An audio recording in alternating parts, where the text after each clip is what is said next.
नमस्कार। कभी सोचा है कि एक छोटा सा मामूली सा दिखने वाला मच्छर कितना खतरनाक हो सकता है? आज हम बात करेंगे डेंगू की। एक ऐसी बीमारी जो जितनी आम सुनाई देती है उतनी ही या उससे ज्यादा जानलेवा भी हो सकती है। तो चलिए आज इस खतरे को जरा करीब से समझते हैं। सुनने में शायद अजीब लगे, पर सच यही है। हाँ, एक छोटा सा मच्छर सच में जानलेवा हो सकता है। पर सवाल यह है कि कैसे कैसे ये इतना छोटा सा जीव इतनी बड़ी मुसीबत खड़ा कर सकता है। आइए देखते हैं। तो इस पूरे खतरे की जड़ क्या है?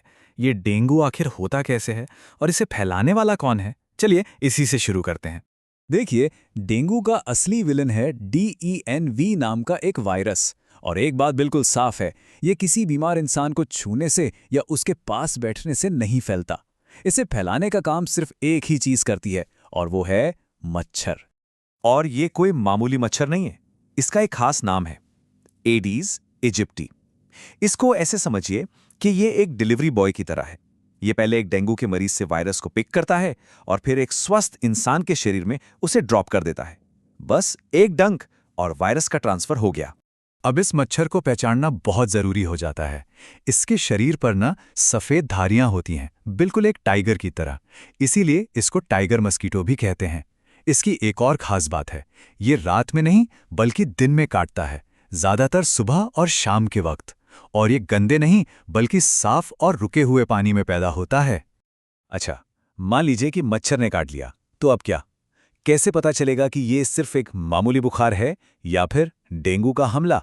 चलिए इसके लक्षणों और टेस्ट्स को आसान भाषा में समझते हैं। देखिए, मच्छर के काटने के फौरन बाद कुछ नहीं होता।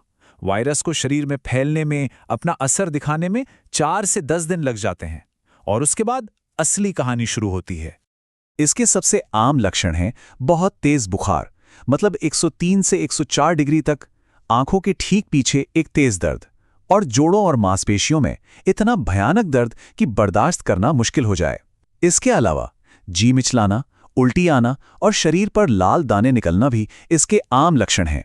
पता है, इसमें दर्द इतना ज्यादा होता है कि लोग इसे हड्डी तोड़ बुखार भी कहते हैं, और मुझे लगता है कि ये नाम ही इसकी गंभीरता बताने के लिए काफी है।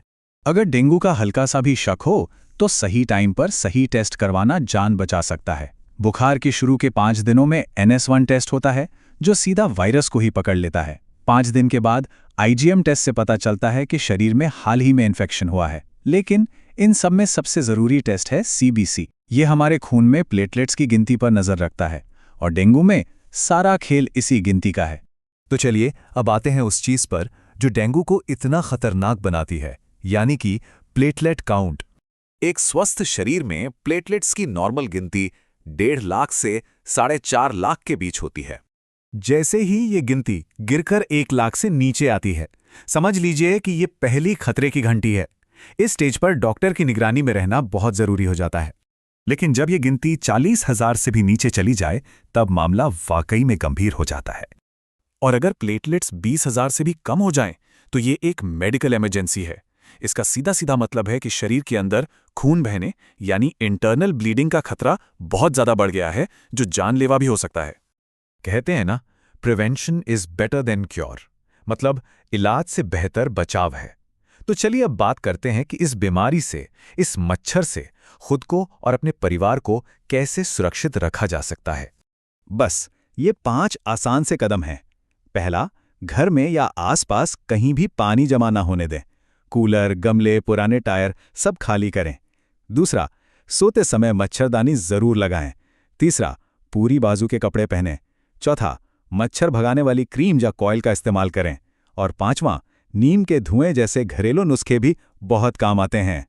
और अगर इसके बावजूद किसी को डेंगू हो ही जाए, तो एक बात गांठ बांध लीजिए, सबसे बड़ी दवा है हाइड्रेशन। मतलब शरीर में पानी की कमी बिल्कुल भी नहीं होनी चाहिए।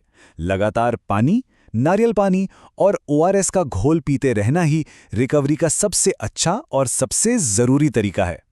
और दवाओं के मामले में एक चीज का खास ख्याल रखें, बुखार के लिए सिर्फ और सिर्फ पैरासिटामॉल ही सुरक्षित है। एस्पिरिन या इबुप्रोफिन जैसी पेनकिलर भूलकर भी ना लें। ये दवाएं प्लेटलेट्स को और तेजी से गिराकर ब्लीडिंग का खतरा कई गुना बढ़ा सकती हैं। तो हमने देखा कि कैसे सही जानकारी और थोड़ी सी सावधानी हमें डेंगू जैसे जानलेवा खतरे से बचा सकती है। लेकिन असली सवाल तो ये है कि डेंगू के खिलाफ अगली लड़ाई के लिए क्या हम तैयार हैं? क्या हमारा घर तैयार है?